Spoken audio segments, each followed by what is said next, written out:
Hello friends, कैसे हो आप सभी। आई होप आप सब अच्छे होंगे और आपकी तैयारी भी अच्छी चल रही होगी। तो जैसे कि मैंने आपसे प्रॉमिस किया था कि मैं आपके लिए सीईटी की बेस्ट स्ट्रेटजी लेके आऊँगी, और ये स्ट्रेटजी मेरी नहीं बल्कि जो सक्सेस हो चुके हैं, मतलब जो अभी जॉब कर रही हैं लास्ट सीईटी के बेस पे, उन सब बच्चों की स्ट्रेटजी है, उन सब बच्चों के पॉइंट ऑफ व्यू हैं, और जिन सबको मिलाकर मैंने एक स्ट्रेटजी बनाई है अपने लिए भी और आपके लिए भी। अगर आपको अच्छा लगे तो आप उस चीज़ को फॉलो कर सकते हो, उसमें कुछ थोड़ा बहुत चेंज करके फॉलो करना चाहो आप वो भी कर सकते हो, या आपको बिल्कुल पसंद ना आए तो फिर आप अपनी भी बना सकते हो। फिर एक आपने ज़्यादा न्यू न्यू बुक पे नहीं जाना है। हाँ, एक आप हरियाणा जीके के लिए न्यू बुक ले सकते हो क्योंकि अभी हमारे पास बहुत टाइम है। अगर आप न्यू बुक लो तो वो ऐसी बुक लेना जिसमें चैप्टर है, उसके फिर एमसीक्यू हैं, और फिर उसी चैप्टर के प्रीवियस ईयर भी है उसके साथ, और साथ में वो करंट से अपडेट है। इसलिए बोल रही मैं नई बुक के लिए, ताकि हमें करंट के लिए अलग जगह पर ना भागना पड़े, और वो टॉपिक हमारा करंट अप टू डेट वाला क्लियर हो जाए, मतलब अब तक जो चला हुआ उस टॉपिक में तो वो हमारा क्लियर हो जाए।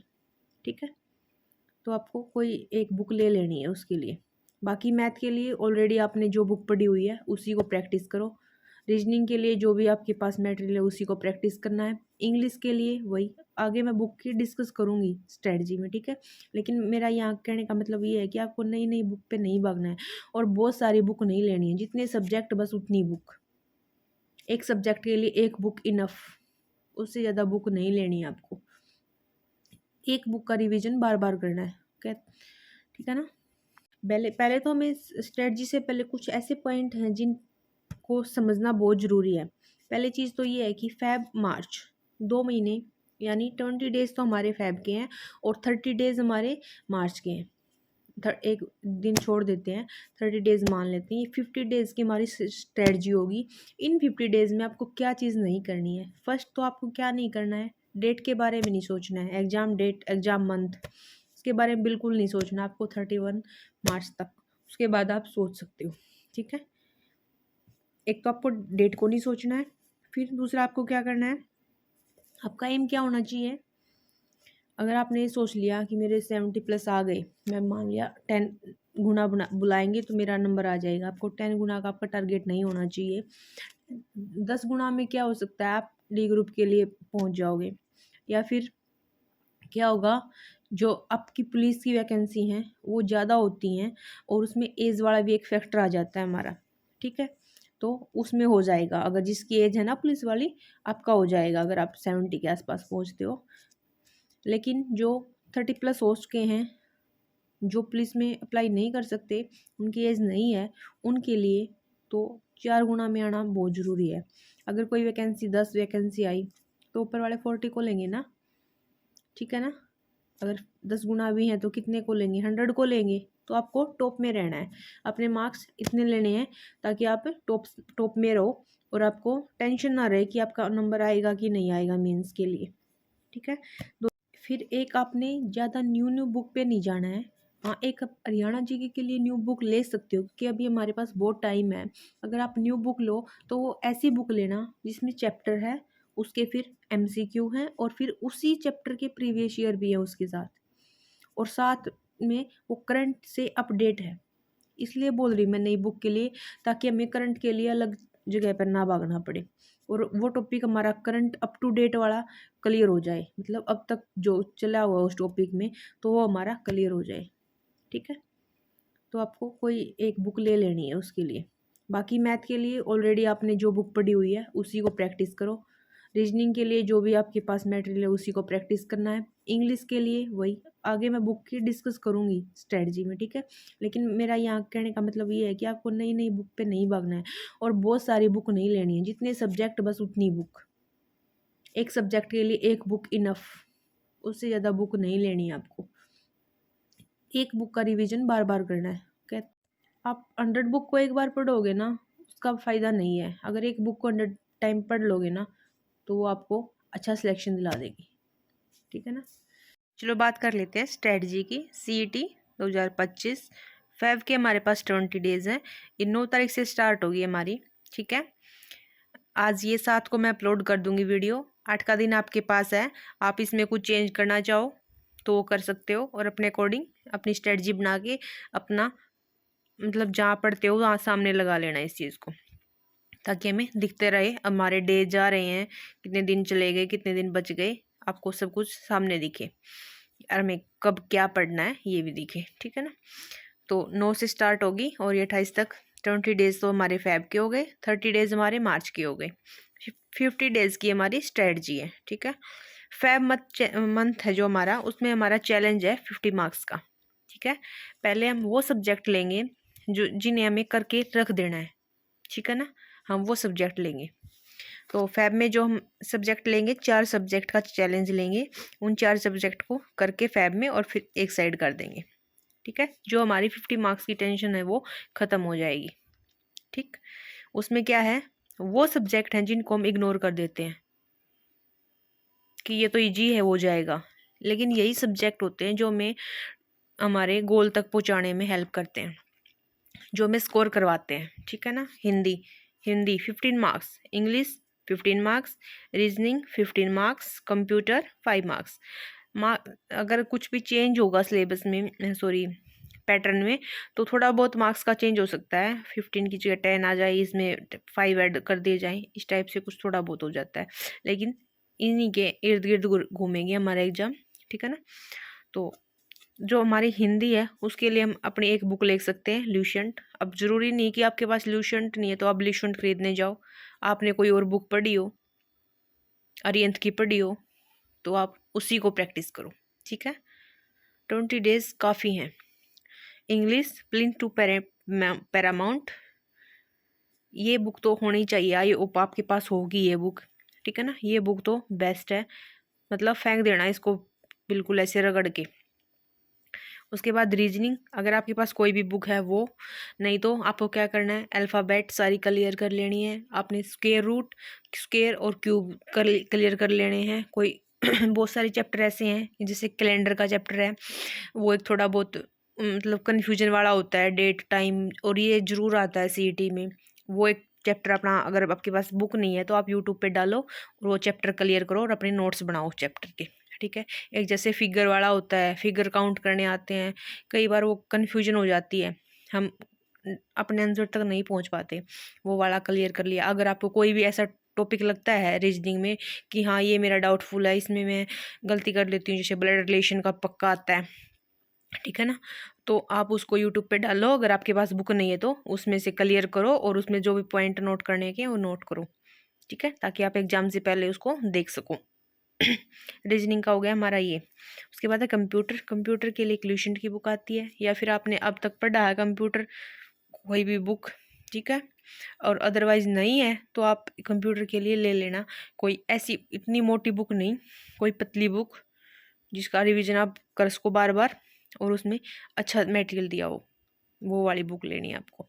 और प्रीवियस ईयर तो ज़रूर कर लेना, कहीं यूट्यूब पे करवा रखा हो किसी ने प्रीवियस ईयर कंप्यूटर मैराथन, तो वो कर लेना। अब जरूरी नहीं है कि सीईटी के कंप्यूटर देखो, आप किसी भी प्रीवियस ईयर निकाल लेना कम्पिटिटिव एग्जाम की, आप सब कर लेना, ठीक है ना। उसके बाद हम आ जाते हैं अपने मार्च मंथ के चैलेंज पर, जो हमारा 50 मार्क्स का।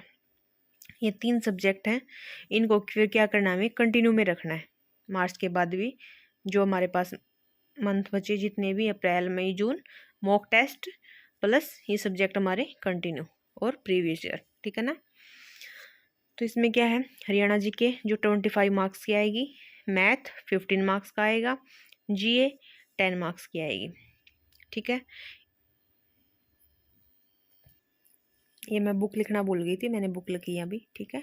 हरियाणा जीके के लिए हम क्या करेंगे, कोई भी बुक लेंगे एक करंट की, मतलब जो अब current to up to date हो और उसमें प्रीवियस ईयर भी हो, अब तक के जितने एग्जाम हुए सारे हो, लेकिन अच्छी रिलेवेंट हो जो हमारे लिए, वो ठीक है। जीके बाय प्रदीप सर आप ट्राई कर सकते हो, मतलब जाके एक बार देख लेना, जब आप शॉप पे लेने जाओ तो सारी 2-4 बुक लेना और उसमें देख लेना क्या क्या चीज़ है, कैसे दिया हुआ है, आपके समझने लायक है कि नहीं है, ठीक है, ऐसे ही मत ले लेना। उसके बाद मैथ की जो भी बुक आपने अब तक पढ़ी है उसी बुक को प्रैक्टिस करना है। कोई चैप्टर अगर उस बुक से भी आपको समझ नहीं आ रहा, उसको यूट्यूब पे डालो और अपना कंसेप्ट क्लियर करो और उसके नोट्स बनाओ, ठीक है। किसी के नोट्स कॉपी मत करना प्लीज़, नोट्स कोई बनाता है तो कैसे बनाता है, अपनी बुक पढ़ के, पूरा पेज पढ़ के, उसमें से पॉइंट जो हैं वो पूरी कहानी तो उसकी समझ में आ गई, उसने तभी पॉइंट बनाए। लेकिन आप उसके नोट्स पढ़ोगे तो आपको तो नहीं पता ना वो कहानी क्या थी, वो पूरी स्टोरी क्या थी। किसी के नोट्स कॉपी मत करना, आपको समझ नहीं आएगा, ठीक है ना।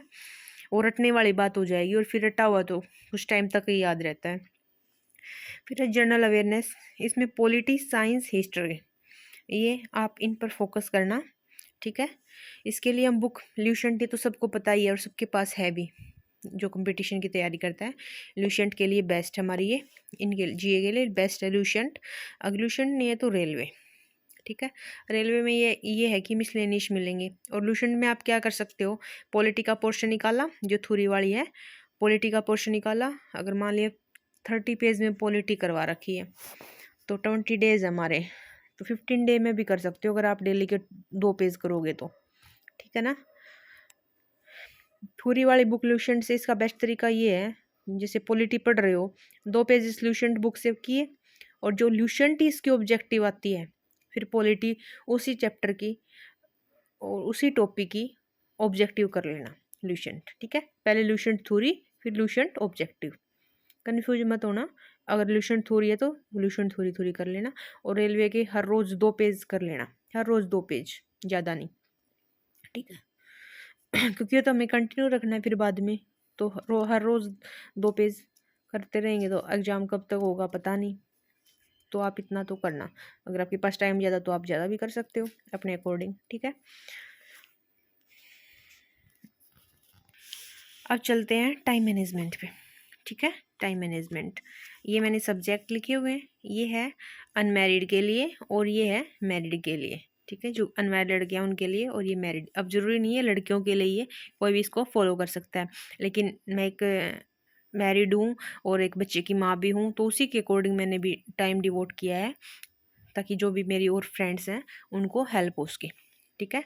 जो अनमैरिड है वो तो 8 घंटे भी दे सकते हैं और उससे ज़्यादा भी दे सकते हैं, ठीक है ना, क्योंकि उनके पास तो फुल टाइम है। लेकिन हम जो मैरिड हैं, हमारे पास, हमें 5 आवर तो निकालने ही है, हमारे पास होंगे नहीं लेकिन हमें निकालने हैं, ठीक है ना।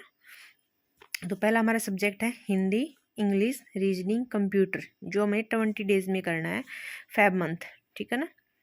ठीक, उसमें क्या करेंगे हम, ये 4 सब्जेक्ट लेंगे। जो अनमैरिड है वो क्या कर सकते हैं, 2 घंटे हिंदी को, 2 घंटे इंग्लिश को, 2 घंटे रीजनिंग को, 2 घंटे कंप्यूटर को, ठीक है। अब 2 घंटे देख लो, हिंदी को दोगे तो आपकी हिंदी कितनी स्ट्रोंग हो जाएगी, है ना। 15 में से 15 के चांसेस हो जाएंगे कि नहीं, और 15 में से 15 आ गए तो मतलब आपका लेवल बढ़ रहा है, आप टॉप की तरफ जा रहे हो, है ना। इन्हीं को हल्का कर देते हैं हम, तभी मार्क्स कट जाएंगे। हम मैरिड क्या करेंगे, 1 घंटा अपना हिंदी को दे देंगे, और जो भी हमारा वीक है उसको हम 2 घंटे दे देंगे, बाकी को हम 1 घंटा दे देंगे। मान लिया किसी की इंग्लिश की वीक होती है, इंग्लिश से डर लगता है, तो वो इंग्लिश को 2 घंटा दे देंगे। रीजनिंग, हिंदी नॉर्मली 1 घंटा में हम सब कर लेंगे। इसको कंप्यूटर टच ही नहीं किया है पहले से, फर्स्ट टाइम पढ़ेंगे तो वो कंप्यूटर को 2 घंटा दे दे, अगर इंग्लिश को आती है तो उनको, ठीक है ना, थोड़ा ऐसे एडजस्ट करना पड़ेगा हम मैरिड को, ठीक है। उसके बाद फिर ये जो 2-2 घंटे का जो टाइम है, ये अगले सब्जेक्ट में चला जाएगा। कैसे, मार्च मंथ में 30 डेज में हरियाणा जी के 3 घंटे अनमैरिड गर्ल दे सकती हैं आराम से। जनरल अवेयरनेस को 2 घंटे, मैथ को 3 घंटे, ठीक है। अगर आपका कोई वीक हो, जैसे मैथ आपका स्ट्रॉन्ग हो, तो आप जनरल अवेयरनेस को 3 घंटे दे दो, मैथ को 2 दे दो, ठीक है। किसी की हरियाणा जी के स्ट्रॉन्ग है तो जनरल अवेयरनेस में ऐड कर दो 1 घंटा, और उसमें 2 घंटे कर दो, ठीक है। हम मैरिड को क्या करना है, 2 घंटे हरियाणा जी के को देनी है, कि 1/4 पार्ट हमारा हरियाणा जीके का रोल करेगा, इंपॉर्टेंट रोल है, ठीक है ना। उसके बाद 1.5 कर लो मैथ के लिए, जनरल अवेयरनेस के लिए, ठीक है। अपने अकॉर्डिंग आप भी चेंज कर सकते हो। मान लिया आपने हरियाणा जीके ऑलरेडी पढ़ी हुई है, आपको आपके लिए ज़्यादा टफ नहीं है, तो आप 1 घंटा भी दे सकते हो इसको, है ना, 1.5 भी दे सकते हो। तो ऐसे अपना अपने अकॉर्डिंग आप अपना टाइम मैनेज कर लेना। उसके बाद continue in April with these 3 subject, in 3 subject के साथ हम कंटिन्यू रहेंगे अप्रैल में, और ट्राई करेंगे कि मॉक टेस्ट देना स्टार्ट कर दें अप्रैल से।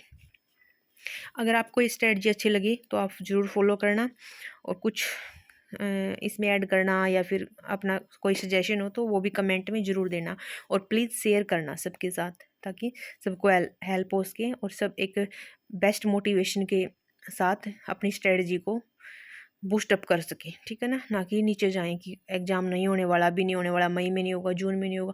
हमारी तो बेनिफिट है ना, हमें तो टाइम मिल रहा है, हमें तो अपना अच्छा सिलेक्शन लेने के लिए टाइम मिल रहा है ना।